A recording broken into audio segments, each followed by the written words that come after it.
हम भारत के लोग भारत को संपूर्ण प्रभुत्व संपन्न, प्रजातांत्रिक और सेक्युलर यानी धर्मनिरपेक्ष राष्ट्र बनाने का प्रण करते हैं।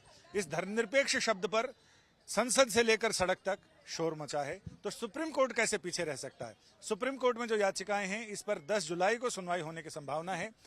इस उपाध्याय जी की याचिका को भी कोर्ट ने डॉक्टर सुब्रमण्यम स्वामी की याचिका के साथ टैग कर दिया है और इस पर विष्णु शंकर जैन की भी याचिका थी।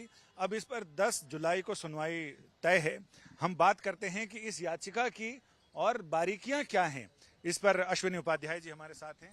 अश्विनी जी, आपकी याचिका की उसमें बारीकियां क्या हैं और दलीलें क्या होने वाली? देखिए, हमारी मुख्य दलील तो यह है कि मार्च 76 में लोकसभा का टेन्योर पूरा हो चुका था, जो 5 साल का होता है।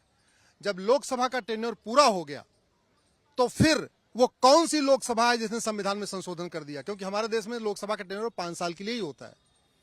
दूसरी बात, इमरजेंसी लगी हुई थी, सारे लीडर ऑफ अपोजिशन जेल में थे और उस समय उस शब्द को जोड़ा गया जिसपे संविधान सभा में 6 दिन चर्चा हो चुकी थी।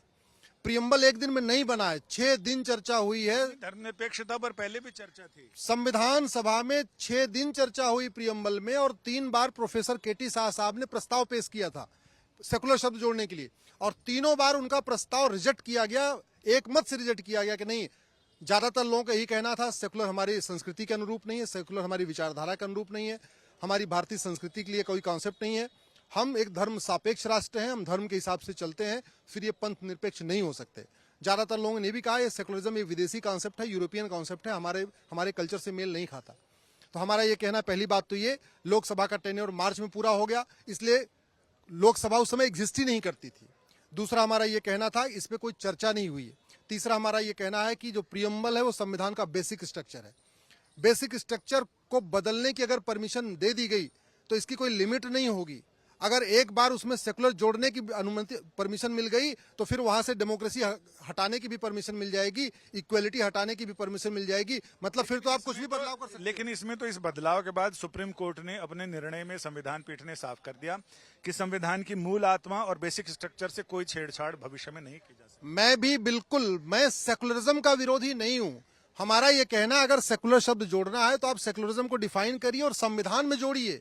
संविधान के प्रियम्बल में मत जोड़िए, क्योंकि प्रियम्बल में डेट 26 नवंबर 1949 की पड़ चुकी है। और सबसे बड़ा फ्रॉड यह है कि संविधान के प्रियम्बल की डेट नहीं बदली गई, आज भी उस पर 26 नवंबर 1949 लिखा हुआ है, जबकि संशोधन कब हुआ? 76 में। इसलिए हम ये कह रहे हैं सेकुलरिज्म जोड़ना है, आप उसकी संविधान में जहां भी बदल डालिए, लेकिन प्रियम्बल मत डालिए, क्योंकि प्रियम्बल फाउंडेशन है, प्रियम्बल बेसिक स्ट्रक्चर है। कभी भी किसी भी बिल्डिंग की बेसिक फाउंडेशन नहीं बदली जाती है, ऊपर के मंजिलों पे बदलाव होता है, फाउंडेशन कभी नहीं बदली जाती है। यानी कहते हैं तुम बनो गुंबद, महल के नींव का पत्थर बनूं मैं।